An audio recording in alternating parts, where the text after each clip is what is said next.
भगवान शंकर के पास में भगवान ब्रह्मा जी गए और संसार में ज्ञान और योग की चर्चा चल रही थी। इन दोनों प्रश्नों को लेकर के गए हैं, इन दोनों में से श्रेष्ठ कौन है? तो भगवान शंकर समझाते हुए कहते हैं,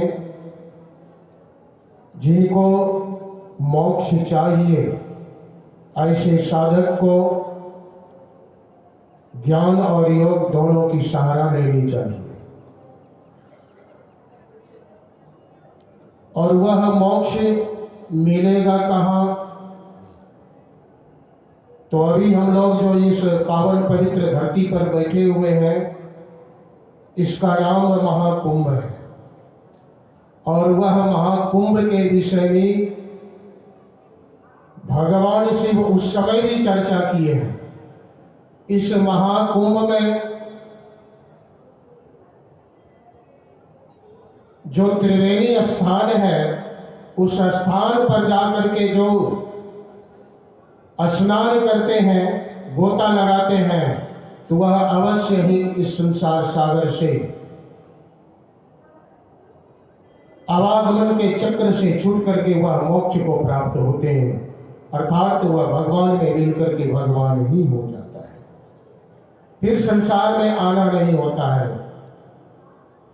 तो वह इस धरती पर जो देख रहे हैं महाकुंभ, कुंभ का मतलब घड़ा होता है। और यह भगवान शंकर अभी समझाते हुए कहे, बिंदुनाथ महालिंगम शिव शक्ति निकेतनम देहम शिवालयम प्रोक्तम सिद्धिदम सर्वदेही नाम। यह शरीर के अंदर में यह जो 3.5 हाथ का शरीर है, यह भी आपका एक महाकुंभ है। इशारा करते हैं इस महाकुंभ में, इस कुंभ के अंतर्गत में त्रिवेणी स्थान है और वह स्थान का नाम सुषमना है, जहां गंगा जमुना सरस्वती तीनों धाराएं जाकर के मिलती है। और उस स्थान पर जाकर के जो स्नान करते हैं, यहाँ जो आप लोगों ने देख रहे हैं देश विदेश से सभी आ करके जो स्नान कर रहे हैं, इससे हमारी तन का स्नान होता है, मन का स्नान होता या नहीं होता है वह व्यक्ति जानता है। क्योंकि अगर वह अपने मन को, इंद्रियों को समेट करके गोता लगाएंगे तो उनका स्नान होगा, अन्यथा वह अपने मन को घर में या संसार में फैला करके रखेंगे तो उसका स्नान होगा या नहीं होगा, ये तो भगवान जाने। पर भगवान जो इशारा करते हैं, इस सुषमना में बैठ करके जो ध्यान करता है, जो योग करता है, और ज्ञान का मतलब जानना होता है, योग का मतलब जोड़ना होता है। अपने मन को, बुद्धि को, इंद्रियों को, सभी को जोड़ करके और वह जानने की इच्छा को प्रकट करते हैं। किसको जानना है? तो अपने आप को जानना। हर हाल में खुशहाल रह, निर्बंध चिंताहीन हो, मत ध्यान कर किसी अन्य का, बस अपने आत्मा में लवलीन हो। अपने आत्म तत्व में विश्रांति पाने के लिए, इस पद को जानने के लिए जो इच्छा लेकर के वह आगे बढ़ता है, तो भगवान शिव कहते हैं इस कुंभ में, इस त्रिवेणी में जो स्नान कर लेता है, वह मन बुद्धि इंद्रिया चित्त आदि से छूट करके वह मोक्ष को प्राप्त कर लेता है। यहाँ आपकी सारी भक्ति की प्रकाष्ठा पर आप पहुंच जाएंगे और सारी भक्ति की सार को आप प्राप्त करके जो परमात्मा ब्रह्म तत्व है, परम तत्व है, उसको आप प्राप्त कर लेंगे।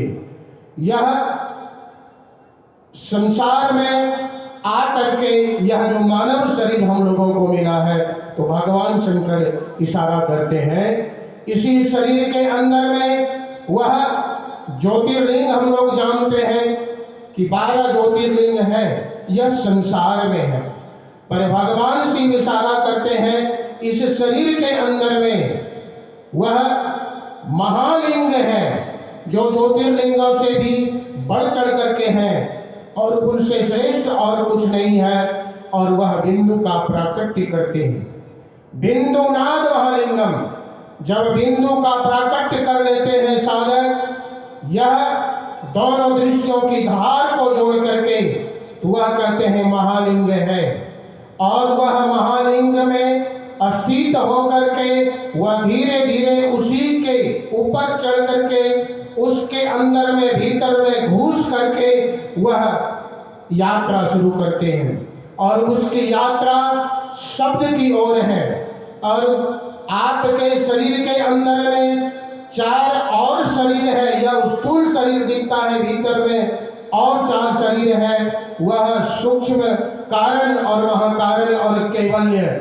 इन 4 शरीर का भी भेदन कर देते हैं और वह उस कैवल्य शरीर में प्रवेश करके कैवल्य हूँ के पार में पार गमन ही सार भक्ति है, कर ले साचा ने है। वह पार गमन की भक्ति को प्राप्त कर लेते हैं और आवागमन के चक्र से छूट जाते हैं। तो आवागमन के चक्र से छूटने के लिए ही यह कुंभ का भी आयोजन किया गया है।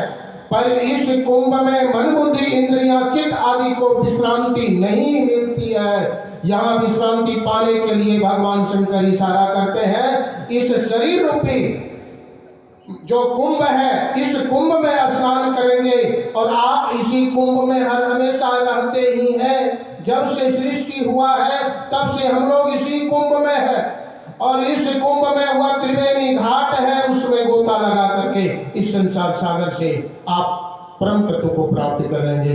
बोलिए प्रेम से श्री सद्गुरु महाराज।